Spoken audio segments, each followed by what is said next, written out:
Hello दोस्तों, एक बार फिर से आप सभी का स्वागत है माई स्मार्ट बिहार के इस यूट्यूब चैनल में। दोस्तों, अगर आपने अभी तक इस चैनल को सब्सक्राइब नहीं किया तो शाम की ताज़ा खबर को प्रत्येक दिन पाते रहने के लिए सब्सक्राइब करें माई स्मार्ट बिहार को वीडियो के नीचे दिए गए लाल बटन को दबाकर। तो दोस्तों, बिना समय गवाए खबरों की ओर चलते हैं। सबसे पहली और बड़ी खबर दोस्तों, 65वीं BPSC topper Gaurav Singh result के बाद पहली बार सुबह अपने गांव चमराहा पहुंचे हैं, जहां गांव वालों ने भव्य स्वागत किया है। शिवसागर थाना क्षेत्र के चमराहा गांव में दोगुने जश्न का माहौल है। दशहरा का जश्न तो है ही। गांव का बेटा गौरव सिंह पूरे राज्य में टॉप करने के बाद आज पहली बार गांव भी लौटा है। बीपीएससी का रिजल्ट आपको बता दें कि 7 अक्टूबर को प्रकाशित हुआ था। उस समय गौरव पुणे में थे और उन्हें 10 अक्टूबर को यूपीएससी की पीटी परीक्षा में शामिल होना था। अगली बड़ी खबर, मौसम विभाग ने पटना सहित दक्षिण बिहार के 19 जिलों में 1-2 स्थानों पर हल्की से मध्यम बारिश को लेकर अलर्ट जारी किया है। इस दौरान उत्तर बिहार के पूर्णिया, किशनगंज, पश्चिमी और पूर्वी चंपारण सहित 19 जिलों में मौसम शुष्क रहेगा। इस कारण से तापमान में वृद्धि की संभावना है, लेकिन 16 अक्टूबर से राज्य के 38 जिलों में 1-2 स्थानों पर गरज के साथ हल्की से मध्यम बारिश हो सकती है। इस बारिश के बाद अनुमान है कि मौसम में थोड़ी ठंड जरूर आएगी। अगली बड़ी खबर, जम्मू कश्मीर के पुंछ में जारी एनकाउंटर के बीच 2 और जवान शहीद हो गए। गंभीर रूप से घायल राइफलमैन विक्रम सिंह नेगी और राइफलमैन योगंबर सिंह ने दम तोड़ दिया है। सर्च ऑपरेशन अभी भी जारी है। बीते दिन एक जूनियर कमीशंड ऑफिसर जेसीओ और एक जवान शहीद हो गया था। यह एनकाउंटर जम्मू कश्मीर और पुंछ नेशनल हाईवे के करीब भिम्बर गली इलाके में चल रहा है, जो मेढर सब डिवीजन में आता है। और यहाँ भाटा दुरिया गाँव भी है और इसी गाँव में सर्च ऑपरेशन अभी चलाया जा रहा है। अगली बड़ी खबर, दुर्गा पूजा में ड्यूटी से नदारत 43 अफसरों का डीएम ने वेतन बंद कर दिया है। साथ ही एक शो कॉज नोटिस भी भेजा गया है। इसमें कहा गया कि जवाब नहीं देने तक वेतन बंद रहेगा। दरअसल मोतिहारी में दुर्गा पूजा को लेकर क्षेत्रीय नियंत्रण कक्ष में ड्यूटी लगाई गई थी और सभी को अलग अलग जगहों की जिम्मेदारी दी गई थी, लेकिन 13 तारीख को सभी पदाधिकारी अनधिकृत रूप से अपनी ड्यूटी से गायब थे। डीएम शीर्षद कपिल अशोक ने दुर्गा पूजा को देखते हुए बड़ी कार्रवाई की है। अगली बड़ी खबर, दशहरा पर बोले पप्पू यादव, रावण वध से पहले बिहार के दुशासन नेताओं का वध होना चाहिए। राजद पर इस अंदाज में कसा तंज पप्पू यादव ने कहा कि लोग देख रहे हैं कि राजद वाले एक तरफ तो कांग्रेस को लात मारते हैं और दूसरी ओर बिहार में सरकार भी बनाना चाहते हैं। मेरी समझ से बाहर है। ये लोग एक सीट के चलते सारे रिश्तों को तोड़ देते हैं।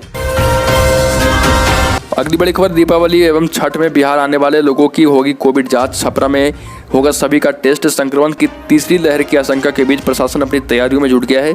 छठ और दीपावली के दौरान बाहर के राज्यों से बिहार आने वाले लोगों पर खास नजर रहेगी। छपरा में पर्व में बाहर घर से निकलने वालों को कोविड जांच की जाएगी। साथ ही साथ नवरात्र की 9वीं तिथि से ये जांच शुरू कर दी गई है। प्रत्येक व्यक्तियों की कोविड की जाँच सुनिश्चित की जा रही है। अगली बड़ी खबर, सूचना आयोग के खिलाफ पटना हाईकोर्ट में पीआईएल दायर किया गया है। खुद के ऑफिस में कितने कर्मी कब से काम कर रहे, आरटीआई से यह भी नहीं बता पा रहा है आयोग। बिहार के सूचना के अधिकार आरटीआई एक्टिविस्टों की संस्था नागरिक अधिकार मंच ने राज्य सूचना आयोग पर सूचना नहीं देने का आरोप लगाया है। आयोग के कामकाज में पारदर्शिता नहीं होने के आरोप को लेकर आरटीआई एक्टिविस्टों ने पटना हाईकोर्ट का दरवाजा खटखटाया है। बड़ी खबर, पटना में शुक्रवार और शनिवार को कोरोना का टीका नहीं लगेगा। शहर से लेकर ग्रामीण क्षेत्र के सभी टीका केंद्रों पर 2 दिनों की छुट्टी की गई है। अब सामान्य तरह से वैक्सीनेशन का काम किया जाएगा। 2 दिनों तक टीका एक्सप्रेस के साथ अन्य सेशन साइट पर कर्मियों को छुट्टी दी गई है। सभी सेंटर्स फिर से खुलेंगे और शहरी और ग्रामीण क्षेत्रों को मिलाकर पटना में 200 से अधिक सेंटर हैं। इसमें टीका एक्सप्रेस के साथ 24x7 वाले सेंटर भी शामिल हैं। अगली बड़ी खबर, मुजफ्फरपुर के चर्चित बालिका गृह भवन अब सील मुक्त होगा। इसको लेकर कवायद शुरू कर दी गई है। डीएम प्रणब कुमार ने एसएसपी जयंतकांत को पत्र भेजकर कार्रवाई करने को कहा गया है कि सीबीआई द्वारा पूर्व में महिला थानेदार को भी सील मुक्त करने का निर्देश दिया जा चुका है। सीबीआई ने महिला थानेदार को जो पत्र भेजा था उसमें स्पष्ट लिखा गया है कि भवन को सील करके रखना अब जाँच का हिस्सा नहीं है, इसलिए इसे सील मुक्त कर दिया जाए। लेकिन विभागीय कारणों से यहाँ से सील नहीं हटाया गया था।